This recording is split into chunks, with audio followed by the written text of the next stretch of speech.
हजरात, बात हो रही है किताब गुलमोहराबाद की। आइए अब प्रोफेसर मिर्ज़ा सलीम बेग, साबका चांसलर सिंध यूनिवर्सिटी और चेयरमैन शोबा से ब्रिगेडियर साहब की किताब के बारे में तनकीदी गुफ्तगू सुनते हैं। मैं प्रोफेसर मिर्ज़ा सलीम बेग को दावत दूंगी कि वो स्टेज पर तशरीफ़ लाइए।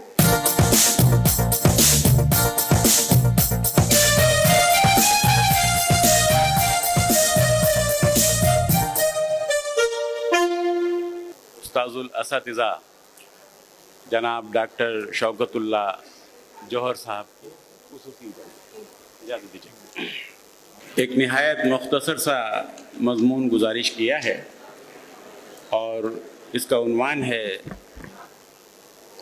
ब्रिगेडियर आमिर खान जाहिद साहिब सैफ कलम। गुलमोहराबाद आमिर जाहिद साहब की दूसरी तसनीफ़ है।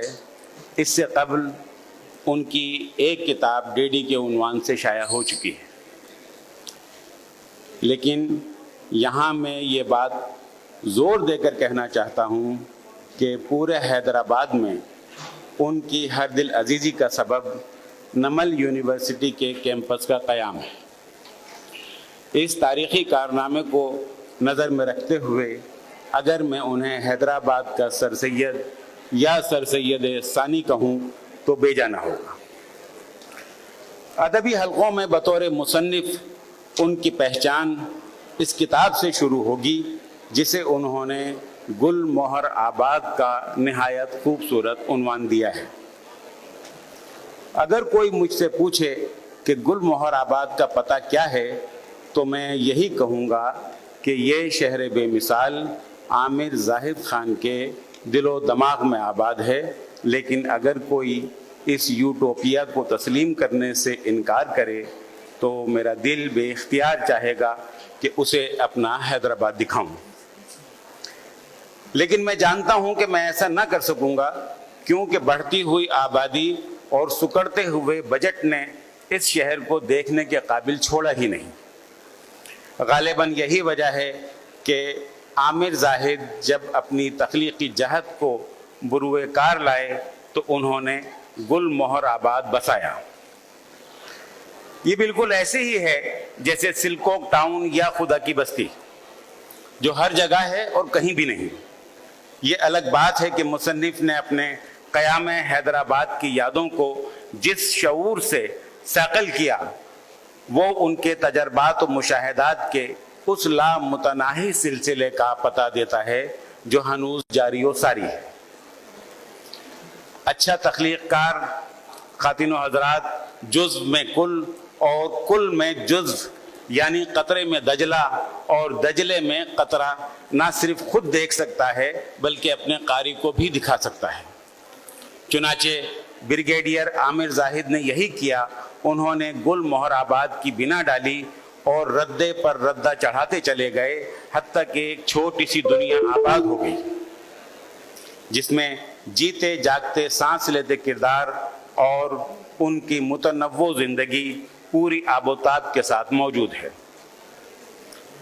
चुनाचे ख्याल अफरोज़ी के साथ पूरे इंसानी मुआशरे और उसके ऐसे नादिर पहलू जो आम जिंदगी में तो तवज्जो हासिल नहीं कर पाते, लेकिन मुसन्निफ की ख्याल अफरोज़ी और नुदरत फ़िक्र ने उन्हें अबदी ज़िंदगी अता कर दी।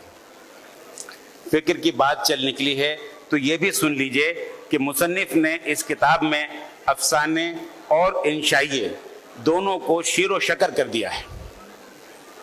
हर बाब में यूं लगता है कि वो इख्तिसार और जामियत के उसूल पर सफ़र करता हुआ अब अफसाना बना कि तब बना, मगर फिर दिल कहता है कि नहीं, इसमें तो इंशाइया बनने की सलाहियत ज़्यादा है।